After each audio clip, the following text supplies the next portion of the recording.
Hey, thanks so much for finding the video. Do us a favor. If you haven't done so yet, please subscribe. Be sure to leave your comment. We love to interact. Enjoy the video.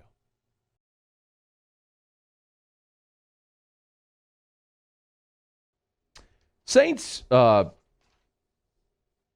waived Nick Easton a couple of weeks ago.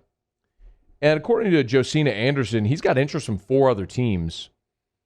And one of them is the Saints, believe it or not. That was a salary cap saving move. A lot of the Saints to save $5-6 million. But they'd like him back at a lesser price. I looked at this 2 ways. I thought, do I want Nick Easton, the player? And the answer is absolutely, unequivocally, yes. They brought him in a pinch when Max Unger suddenly retired, and they just needed a guy, somebody. They drafted Eric McCoy, and he ended up being the starting center, and Easton really struggled in the preseason that year, but when bullets started flying for real, and Andres Pete got injured, they kicked him, and then Armstead got injured, they moved Pete to left tackle, and put Easton in. Easton played really well. And then this past year, Cesar Ruiz didn't play well, and Easton wound up starting 9 times out of the 12 games he played in 2020. So do I want Nick Easton, the player, back? Absolutely. My fear is the concussions. When you have multiple concussions in the same season, that just worries me. The old cliche is true. The best ability is availability, and obviously there's a much higher priority, which is Nick Easton's health. This conversation, however, is more so just about on the field. And while, yes, I would love to have Nick Easton, I don't know that he's going to be able to finish a season. So that gives me a little bit of pause. I mean, do I want Nick Easton, the player? Yes, I do. Do I want Nick Easton, the player who's had a concussion history and might not be available? That's a much different question. But the Saints have got to get offensive linemen. Cameron Tom obviously went to Miami. Nick Easton's been cut as a cap saving measure. Maybe he'll be back.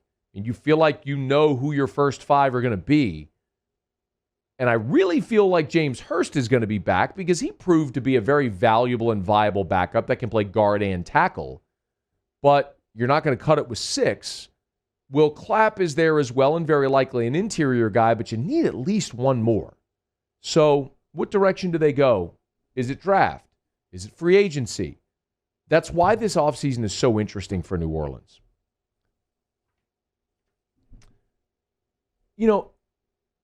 Earlier in the week, we talked about a mock draft from USA Today that had the Saints taking J.C. Horn, the cornerback out of South Carolina, 28th overall. And I like that. Really, the idea behind that was just to show how it's unlikely a quarterback's going to be sitting there at 28 for New Orleans. If they want a quarterback, they're going to have to move into the top 15, and it might not even be the guy they want. More likely, the Saints would get a quarterback in round 2 or 3 somewhere later in the draft. And we went through it, and it was like, actually, a cornerback at 28 makes a lot of sense because Janoris Jenkins could be a cap casualty. P-Rob could be a cap casualty. P.J. Williams could potentially be. And, Marshawn Lattimore's facing a contract situation. So you really like Lattimore. I mean, you like the guys you have there now, but what's realistic? So maybe you need an inexpensive rookie option. And, I think we could do this exercise with multiple positions, including the defensive line, where, you got Cam Jordan and you got guys that played really well. David Onyemata is a guy you extended a year ago. But as you look at it, it's unlikely they're going to be able to sign Trey Hendrickson, and now Sheldon Rankins is hitting the open market. And Sheldon Rankins was a guest on SiriusXM and went through a lot of this. Can you play number 3, please, Brain? This was Sheldon Rankins talking about, the run he's had in New Orleans. It's been an awesome 5 years with that organization. They're, top-notch in every way, and they've done nothing but embrace me as a player, as a person. And if that's the way it goes, that I'm not there anymore, it'll definitely be different. Obviously you build so many relationships and different things like that over the course of 5 seasons, ups and downs, all those battles you go to war with, those guys, so it'll definitely be different. But listen, in my 5 years down there, it was nothing but an amazing experience. Being able to build that, be a part of that, the build of that defense. I think when I first got there, When he got there in 2016, they were a laughingstock. One of the worst defenses in the league. And then they started a run of 55 consecutive games without allowing a 100-yard rusher. Now, the thing about Sheldon Rankins is, had his free agent year come after 2018 and he had never gotten injured, he might have had a huge payday. Sheldon Rankins was having a season in 2018 that was living up to his high draft position. He had 8 sacks in that season, and of course, tore his Achilles in the playoffs, in the divisional round.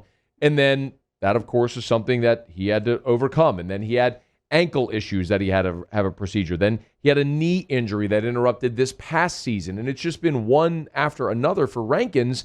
And it makes you look and go, is that a guy that the Saints realistically are going to be willing to invest money in? And what might he command on the open market? See, if the Saints end up losing Rankins in free agency, Malcolm Brown potentially as a cap casualty, Trey Hendrickson because they can't re-sign him, a strength of your defense may get a complete overhaul. So maybe you're looking defensive line early in the draft. Specifically with Rankins, though, I'll tell you,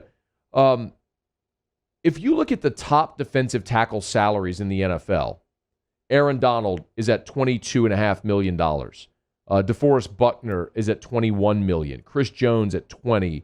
Kenny Clark at $17.5 million. Fletcher Cox, $17.1 million. Grady Jarrett's at $17 million. Cameron Hayward, $16.4 million. You understand, these are some of the elite defensive tackles in the NFL.